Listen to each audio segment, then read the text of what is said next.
하겠습니다. 커다란 포도원을 가진 농장 주인이 있었어요. 일꾼들을 모으기 위해서 아침 일찍 인력 시장에 나가게 됩니다. 당시 일꾼들의 하루 품삯이 한 데나리온이었습니다. 농장 주인은요, 아침 일찍 나가 이 품꾼들을 고용하면서 한 데나리온을 약속하면서 포도원의 일꾼으로 고용을 하게 됩니다. 그때가 새벽 6시였어요. 아침 9시에도 인력 시장에 나가보았더니 이 주인이 시장에 나갔는데 여전히 일자리가 없어서 빈둥빈둥 노는 사람들이 있었던 거예요. 그래서 그들 또한 데리고 와서 일을 시키게 됩니다. 그렇게 오전 9시, 정오, 오후 3시, 심지어 일이 오후 6시에 끝나는데 1시간 전인 오후 5시에도 나가서 일꾼들을 고용해서 포도원으로 들여보냈던 거예요. 그리고 드디어 일을 마치게 되었습니다. 오후 6시가 되었습니다. 일권을 마치고 정산을 하게 되었는데 주인은 청지기를 불러서 가장 늦게 왔던 오후 5시에 온 사람부터 품삯을 주라고, 임금을 주라고 이야기를 합니다. 1시간밖에 일을 하지 않았지만 그 주인은요, 포도원 주인은 그들에게 한 데나리온을 주었던 거예요. 이들은 놀랬던 것입니다. 1시간밖에 내가 일하지 않았는데 하루 종일 일을 한 품삯을 받게 되었으니 얼마나 감사했을까요? 그 품삯을 받은 1시간밖에 일하지 않은 자들은요, 아마 그 포도원 주인에게 연거푸 고개를 숙이면서 감사하다고, 고맙다고 그렇게 감사를 표현했을 것입니다. 그런데 그 다음부터가 이상했던 거예요. 오후 3시, 정오, 오전 9시, 그리고 이른 아침에 온 오전 6시에 온 품꾼들에게도 동일하게 한 데나리온씩을 나누어 주게 됩니다. 여기저기서 불만이 터져 나온 거예요. 특히 새벽에 온 사람들이 불만이 많았습니다. 어떻게 우리들을 1시간밖에 일하지 않은 사람하고 똑같이 여길 수 있느냐, 이거는 불공평합니다 라고 하면서 원망하고 항변했던 거죠. 여기 이 불평하는 품꾼들의 계산법을 생각해 보면 지금 우리가 생각하는 계산법과 똑같습니다. 우리는 어떻게 생각합니까? 일한 만큼 받는다는 생각을 하잖아요. 그죠? 일을 많이 한 사람은 많이 받는 것이 당연한 것이고, 일을 적게 한 사람은 적게 받는 것이 당연하다는 생각을 합니다. 그것이 공평하다는 것이 이 세상의 자본주의 경제적 관념이 우리 가운데 있다는 거예요. 그런데 주인의 계산법은 달랐습니다. 주인은 새벽에 온 사람들에게 처음에 한 데나리온을 약속했기 때문에 나는 당신들에게 잘못한 것이 없습니다, 법적으로도 문제가 없습니다 이야기를 하는 거예요. 조금밖에 일하지 않은 사람에게 한 데나리온을 준 것은 나의 뜻입니다, 이것이 나의 계산법입니다 라고 이야기를 하는 것이죠. 내 것으로, 내 마음대로, 내 뜻대로 하는데 왜 당신들이 나의 행위를 가지고 내 뜻을 악하게 평가하느냐, 이것이 오늘 포도원 품꾼의 비유입니다. 이것은 예수님께서 들려주신 포도원 품꾼의 비유인데요, 오늘 이 본문을 우리가 해석할 때에 경제적인 시각으로, 자본주의적인 시각으로 우리가 해석하려 한다면 절대로 이해할 수 없는 본문입니다. 그러면 왜 예수님은 이 본문을, 포도원 품꾼의 비유를 우리 가운데 들려주신 것일까요? 1절 말씀을 같이 읽습니다. 천국은 마치 품꾼을 얻어 포도원에 들여보내려고 이른 아침에 나간 집 주인과 같다. 이 말씀에 보면 천국은 마치, 그러면서 포도원 품꾼의 비유를 예수님께서 들려주십니다. 그러면 이 포도원 품꾼의 비유는요, 천국 비유라는 거겠죠. 그렇죠? 천국이 어떤 곳인가 알려주시기 위한 비유라는 것입니다. 이전에서 그 계약 조건이 나오는데 함께 있습니다. 그가 하루 한 데나리온씩 품꾼들과 약속하여 포도원에 들여보내고, 여기서 집주인과 일꾼들이 하루 품삯 한 데나리온이라는 계약을 하게 됩니다. 이것은 성도들이 천국에 들어가는 하나의 약속과도 같습니다. 예수 그리스도를 믿음으로 천국에 들어가는 복을 말하는 거죠. 요한복음 5장 24절 말씀 함께 있습니다. 내 말을 듣고 또 나 보내신 이를 믿는 자는 영생을 얻었고 심판에 이르지 아니하나니 사망에서 생명으로 옮겼느니라. 아멘. 이 말씀을 믿으십니까? 아멘이죠. 예수님을 믿는 자는 우리가 영생을 얻게 된다. 심판에서 생명으로, 사망에서 생명으로 옮겨지게 된다. 어떻게 하면요? 예수님을 믿는 자들, 믿음입니다. 믿음. 이 말씀처럼 포도원 품꾼이 한 데나리온의 약속을 받은 것은 누구든지 예수 그리스도를 믿으면 구원을 받는 것과 똑같다는 거예요. 다시 말해 오늘 포도원 품꾼의 비유는요, 천국 비유입니다. 그다음에 이 포도원 품꾼의 비유를 통해서 예수님은 우리 가운데 무엇을 알려주시는 것일까요? 같이 있습니다. 하나님 나라는 공로가 아닌 은혜로 주어진다. 그렇습니다. 하나님 나라는요, 공로가 아니라 은혜로 우리 가운데 주어진다는 거예요. 8절 말씀 함께 있습니다. 저물매 포도원 주인이 청지기에게 이르되 품꾼들을 불러 나중 온 자로부터 시작하여 먼저 온 자까지 삭슬 주라 하니. 이 주인이 참 재밌는 명령을 내립니다. 일을 마친 뒤에 품삯을 주는데 제일 먼저 온 사람부터 주지 않습니다. 제일 나중에 온 사람부터 품삯을 주라는 거예요. 제일 늦게 온 사람은 오후 5시에 온 사람입니다. 일이 오후 6시에 끝났으니까 이 사람은 1시간밖에 일하지 못했습니다. 청지기가 품삯을 주기 시작하는데 한 데나리온, 1시간밖에 일하지 않았지만 한 데나리온이 이들 가운데 주어졌다는 거예요. 맨 마지막에 온 일꾼들은요, 전혀 예상치 못하게 주인에게서 큰 은혜를 받게 되었습니다. 어쩌면 그들은 이런 생각으로 왔는지도 모릅니다. 우리가 1시간이라도 일을 해서 음식을 조금이라도 구할 수 있었으면 좋겠다라는 생각으로 일을 하러 왔는지도 모릅니다. 그러나 1시간 일한 대가로 약간의 음식을 구할 수 있는 그런 금액, 일당을 받은 것이 아니라 하루 품삯을 온전히 받게 된 거예요.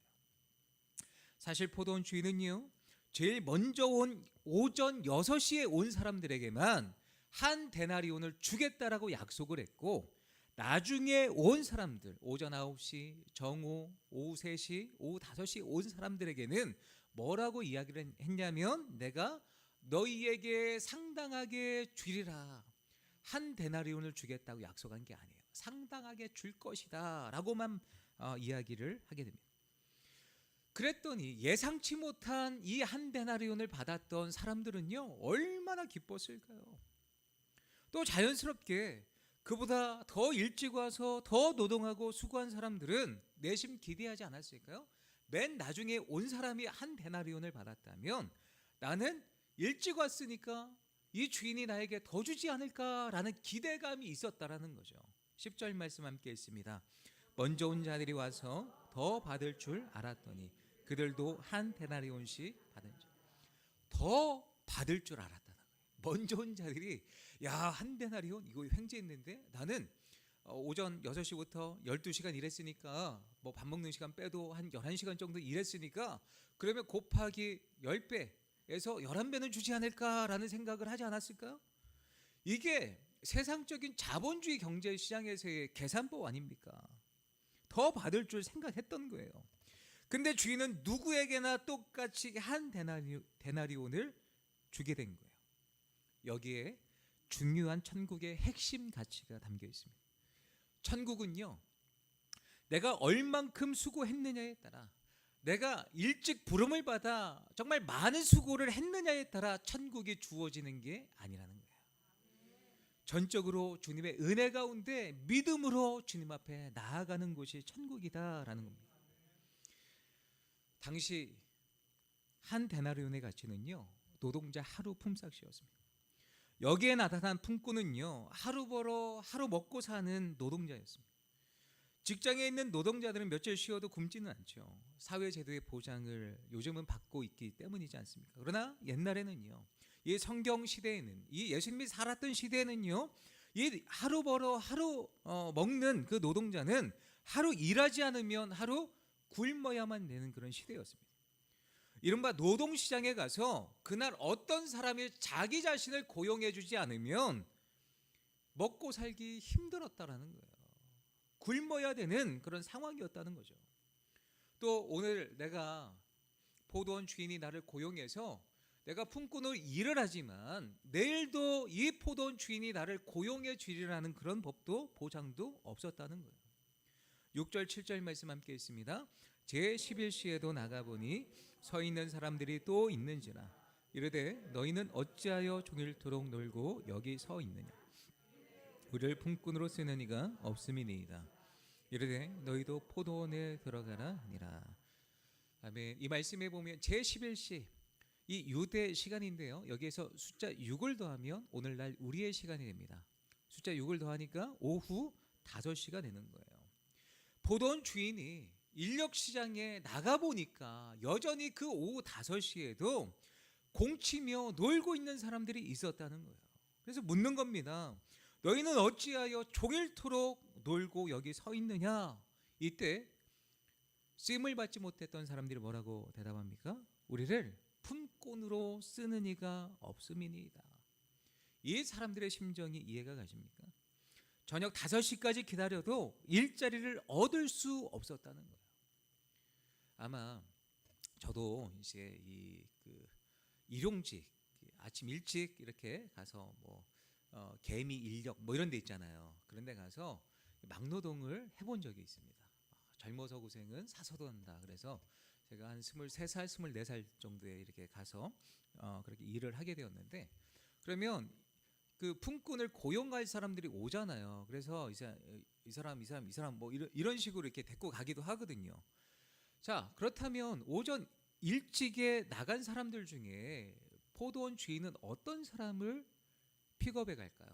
품꾼으로 데려가겠습니까? 힘 잘 쓰는 사람, 그죠? 뭔가 이제 빠릇빠릇한 사람, 그런 사람들을 데려가겠죠. 그러면 오후 5시까지 일자리를 구하지 못하는 사람들은 어떤 사람들이 주로 남아 있을까요? 뭔가 약점이 있는 사람들, 뭔가 사람들이 보기에도 일을 잘 할 수 없을 만한 그런 사람들이 끝까지 남아 있을 수밖에 없었다는 거예요. 그들은요, 마음 가운데 불안함이 있었습니다. 왜요? 오늘 공치면 음식을, 가장이잖아요. 온 가족이 굶어야 되는 거예요. 하루 한 데나리온을 벌지 못하면 모든 식구는 굶어야 한다는 겁니다. 자, 여기 그 포도원 주인이 모든 자에게 한 데나리온의 이 품삯을 준 이유가 바로 여기에 있습니다. 포도원 주인은 긍휼의 마음이었던 거예요. 그들과 그들의 가족을 위해서 한 데나리온을 주었던 것입니다. 자비였고 은혜였습니다. 이 포도원 주인은요, 이웃만을 추구했던 사람이 아닙니다. 그가 이웃만을 바라보았다면 1시간 일한 사람에게 한 데나리온을 주지 않았을 거예요. 그는 돈을 벌기 위해서 사람들을 고용한 것이 아니라 사람들에게 은혜를 베풀기 위해서 일자리를 제공한 것입니다. 나에게 손해가 되더라도 각 사람마다, 각 가정이 먹고 살 수 있도록 은혜를 베푼 거예요. 사실 오전 6시에 온 사람들도 일을 오랜 시간 동안 일했다고는 하지만 사실 그들도요, 포도원 주인이 품꾼으로 그들을 써주지 않는다면 그들도 하루를 공칠 수밖에 없다는 거죠. 중요한 것은 일찍 왔건 늦게 왔건 그들은 그 포도원 주인에게서 동일한 은혜를 받고 있는 것입니다. 천국이 그렇다는 거예요. 8시간 일한 사람이나 1시간 일한 사람이나 일한 수고와 공로와 상관없이 주님께서 공평하게 믿음으로 주는 것이 천국의 은혜인 줄 믿습니다.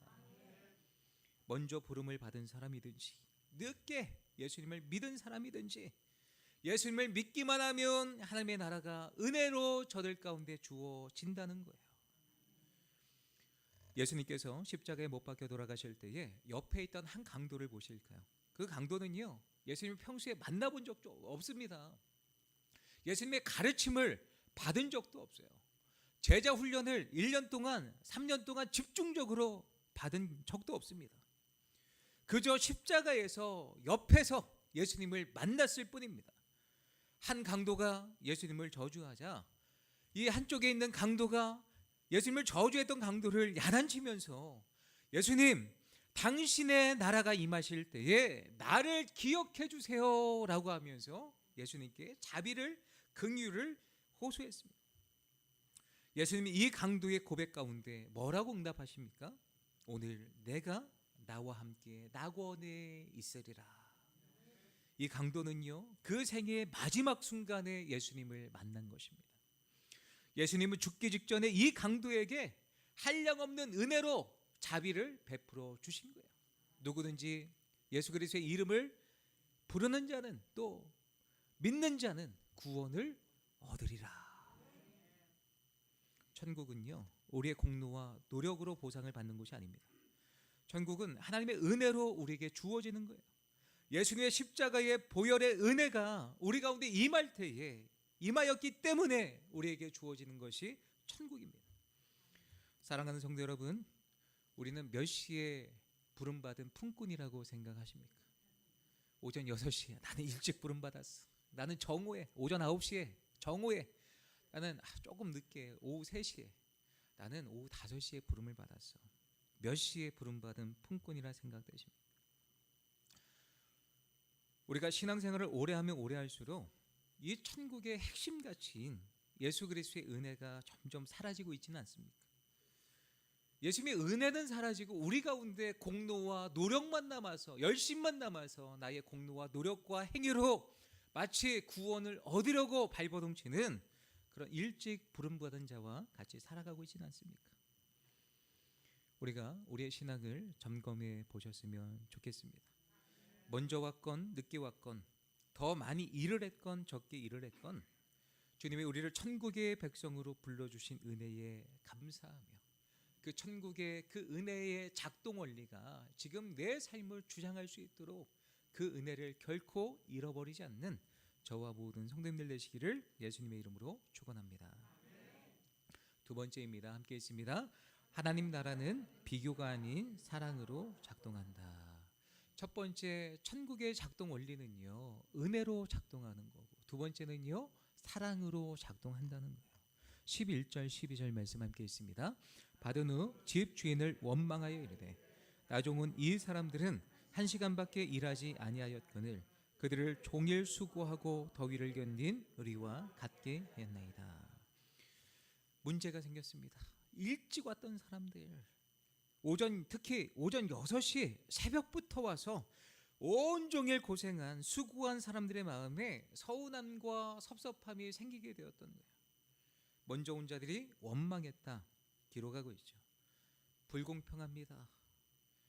우리는 하루 종일 포도원에서 수고를 했고 종일토록 수고했고 떼향볕에서 정말 그 더위를 견디면서 수고했는데, 이들은 그 종일토록 수고하지도 않았을 뿐더러 떼향볕에서 수고를 하지 않았는데 어찌 이들과 우리를 똑같이 평가할 수 있습니까?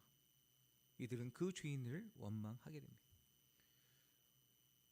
늦게 온 이들과 자신들을 비교했을 때 그 주인의 처사가 잘못됐다라고 여겼던 거예요. 누구는 뼈 빠지게 땀 흘려 수고하고 포도나무를 길렀는데 누구는 쉽게 그 열매를 따먹느냐, 불공평하다는 거죠. 지금 예수님은요, 이 비유를 제일 먼저 누구에게 들려주시냐면 예수님의 제자들에게 비유를 들려주십니다. 예수님의 제자들은요, 성령으로 거듭나기 전에 인간적인 사람들이었습니다. 그들은 예수님을 따라다니면서도 그들의 머릿속에는 누가 더 높으냐, 내가 쟤보다 더 높겠지, 난 다 버리고 따랐어, 나는 더 열심히 예수님을 위해서 헌신하고 수고했어, 야 나는 예수님이 특별히 할게요, 다른 제자들은 산에 기도하러 갈 때 데리고 가지 않는데 나는 특별히 데리고 가잖아 라고 하면서 이 제자들의 생각 가운데 누가 더 높으냐라는 생각이 있었던 거예요. 그런 제자들의 사고방식을 보신 예수님이 이 비유를 들어서 말씀하신 겁니다. 왜요? 혹시라도 이 제자들이, 사랑하는 그 제자들이 먼저 온 품꾼과 같이 그 주인에게 잘못을 범할까봐, 주인을 원망할까봐 염려하셨던 것 같아요. 누구보다 먼저, 누구보다 열심히, 누구보다 많은 헌신을 하는 그들이었기에 혹시라도 다른 누군가와 비교하면서 분노하고 화가 났을 수도 있을 것입니다. 나는 이렇게 열심히 해서 예수님의 사랑을 받는데 왜 저 제자는 예수님 앞에 한 것도 없는데 더 많은 사랑을 받고 있느냐? 비교하여서 예수님 앞에 범죄할까 봐 예수님이 그 제자들에게 이 비유를 들려주신 거예요. 먼저 된 자들이 빠질 수 있는 함정이 있기 때문입니다. 우리는 요즘 우리의 마음이 어디에 있는지 점검해 봐야 합니다. 작은 은혜 하나라도 감사하며 살아가고 있는지, 아니면 불평, 불만으로 우리의 마음이 영혼이 가득 차 있지는 않은지 우리가 점검해 보아야 합니다. 비교는 우리의 영혼을 망치게 된다는 거예요. 비교의식은 천국의 작동 원리가 아닙니다. 사랑이 천국의 작동 원리입니다. 어떤 사람이 산에 들어가 기도를 드렸습니다. 세상의 모든 욕심을 다 버리고 예수님만 붙들고 살아갈 수 있도록 해달라고 간절히 기도를 한 거예요. 그때 사탄이 나타나서 속삭입니다. 야, 너 지금 내려가서 기도를 중단하고 내려가면 네 아들과 딸 하버드 대학 가게 해줄게. 그리고 동남지구에, 청주 동남지구에 최고급 아파트, 넓은 평수 아파트 줄게. 사탄이 유혹해 오는 거야. 하지만 세상 욕심을 다 버리기 위해 기도하러 올라간 거잖아요. 그래서 그 사단의 음성을 제껴둡니다. 욕에 넘어가지 않으려고 더 힘써서 기도하게 됩니다. 근데 또 사탄이 찾아와서 속삭이는 거야. 알았어. 너 열심히 기도하니까 내가 너한테 준다는 거 안 줄게. 대신 너 가장 친한 친구에게 너에게 주겠다고 하는 거 다 줄게. 괜찮지? 라고 사단이 속삭인 거야. 그 음성을 들었을 때에 그 사람은요 기도를 중단하고 황급히 내려갔다는 거예요. 왜요? 죽어도 친구한테는 주지 못한다는 거예요. 이 비교의식이 우리의 영혼을 망친다는 거죠. 뭐 웃자고 누군가가 만든 이야기 같지만 이 비교의식이 그만큼 위험하다는 거죠. 우리가 이런 죄 가운데 쉽게 넘어진다는 거죠. 그것을 꼬집기 위해 누군가가 이런 이야기를 우화를 만들었는지도 모르겠습니다. 중요한 것은 비교하는 것은 은혜가 있는 삶에 방해가 된다는 거예요. 비교할 때 우리의 영혼은 불행해집니다. 오히려 우리는 주님이 하신 말씀을 잘 기억해야 합니다. 하나님이 먼저 우리를 불러주신 이유가 무엇입니까? 우리를 비교하여서 다른 사람과 비교하여서 좌절하고 원망하고 불평하라고 우리를 먼저 불러주신 게 아니에요. 우리를 먼저 부르신 이유가 무엇입니까? 하나님 나라를 위해서 애쓰고 수고하고 땀 흘리라고, 너희의 수고와 노력으로 다른 누군가가 그 열매를 먹으라고 우리를 먼저 불러주신 것입니다. 우리의 수고와 우리의 땀 흘림을 통해 다른 누군가가 그 수고의 열매를 먹게 될 것이고 천국의 백성이 될 것인데, 너희의 수고로 누군가가 천국의 백성이 될 때에 함께 기뻐할 수 있겠니? 이것이 주님이 우리 가운데 말씀하신 거예요. 제자들에게 먼저 말씀을 하신 거예요. 이게 천국된 백성의 천국의 원리라는 거죠. 오늘 본문에서 먼저 온 자들을 많은 성경학자들은 유대인이라 이야기를 합니다. 유대인들은요 하나님께 먼저 부름받은 선택된 백성이죠. 그들은 선민의식이 굉장히 강했습니다. 몇천 년 동안 그들은 하나님이 자기들을 선택하셨다는 자부심으로 존재해 왔습니다. 그러나 하나님께서 유대인들을 선택하신 이유가 무엇입니까? 그들에게 특권을 주기 위함이 아니었어요. 그들을 인류 구원의 불쏘시개로 삼고자 그들을 선민 삼아 주신 것입니다.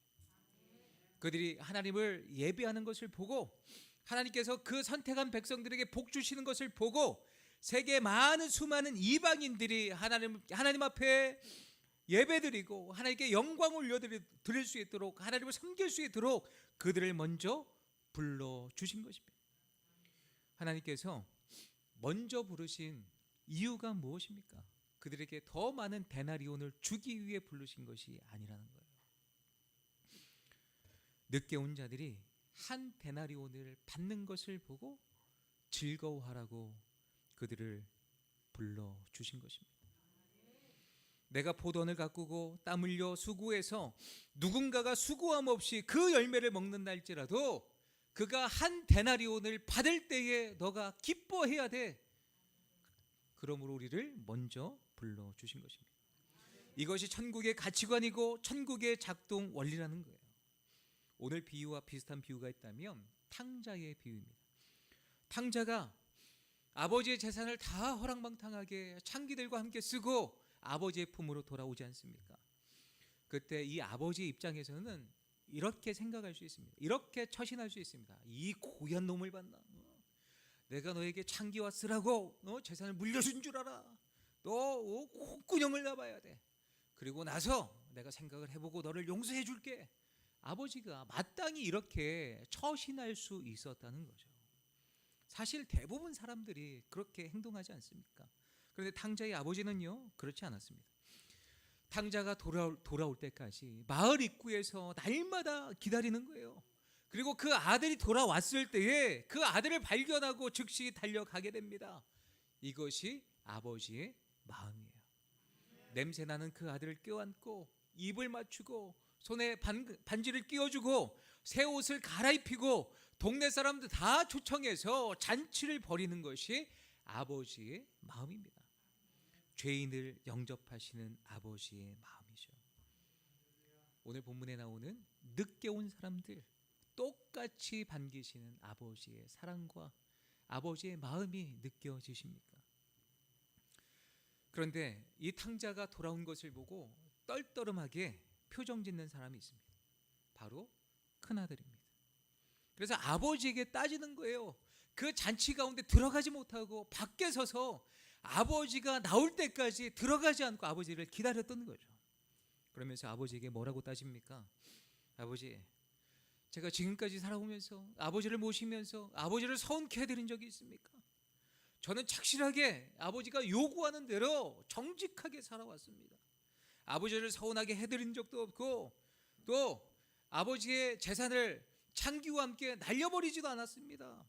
착실하게 살아왔어요. 그런데 그런 저에게 아버지는 손에 가락지를 끼워준 적도 없고 자신을 위해서 자신의 벗들을 초청해서 잔치를 베풀어 준 적도 없잖아요.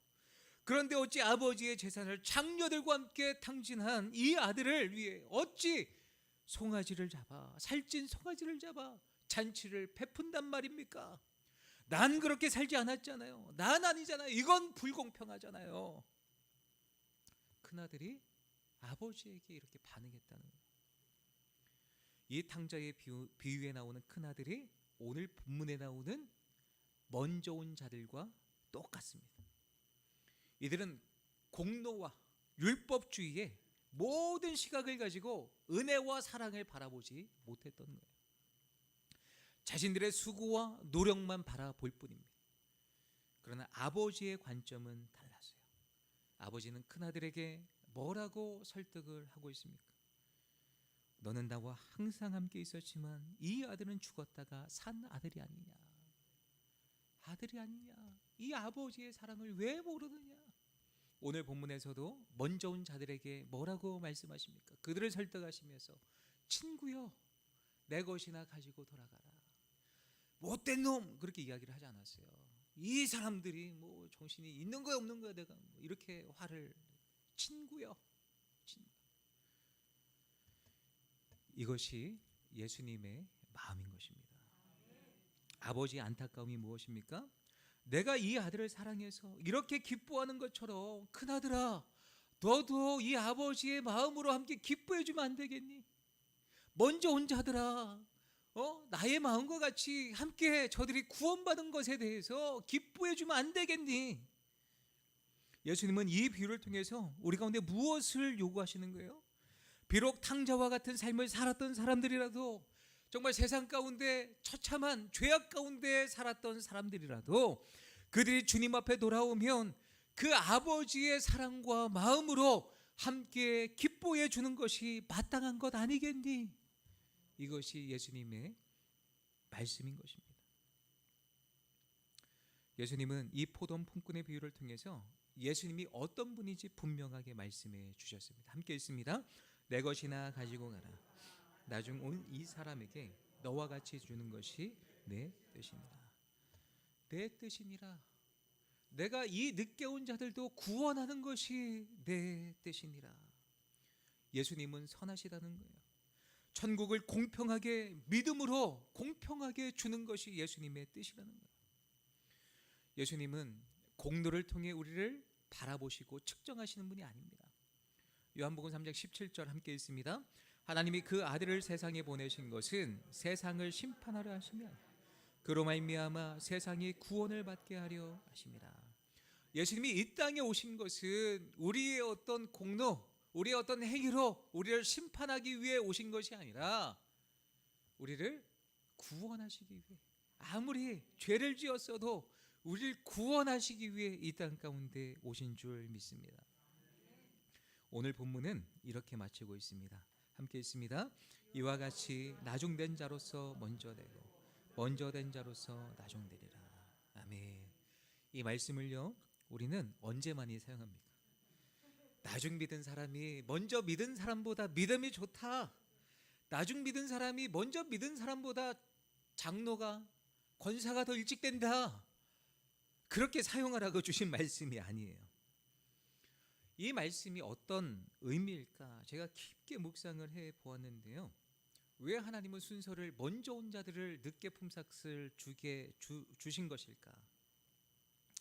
늦게 온 자들이 품삯을 보는 것을 먼저 온 자들이 보라는 거예요. 야, 쟤들 구원받잖아. 그거 봐봐. 야, 너네 기쁘지 않냐? 너네 기쁘잖아. 이 마음으로 그 늦게 온 자들에게 구원이 임하는 것을 보라는 거예요. 그 은혜의 잔치에 함께 참여하라는 거예요. 그래서 먼저 온, 그러니까 나중된 자가 먼저 되고 먼저 된 자가 나중된다. 나중된 자는 먼저 그 하나님의 은혜를 받게 되고, 또 먼저 된 자는 나중에 그 삭스를 받게 될 때에 끝까지 그 은혜를 바라보면서 잔치 가운데 참여하면서 동일하게 주님의 기쁨을 맛보라는 거예요. 사랑하는 성도 여러분, 지금 저희는 한 해를 마무리하는 12월을 보내고 있죠. 마찬가지로 우리의 인생을 결산하는 때가 분명히 찾아온다는 거예요. 이 한 해를 마무리하고 내년을 준비하는 12월에 우리가 천국의 백성으로, 천국의 작동 원리로 우리의 인생을 살아가고 있는지 다시 한번 점검해 보셨으면 좋겠습니다.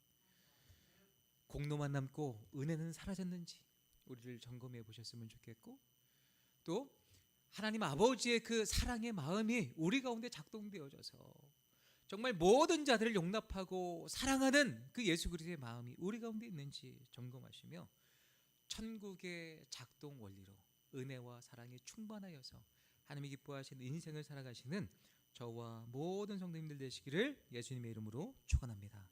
기도하겠습니다.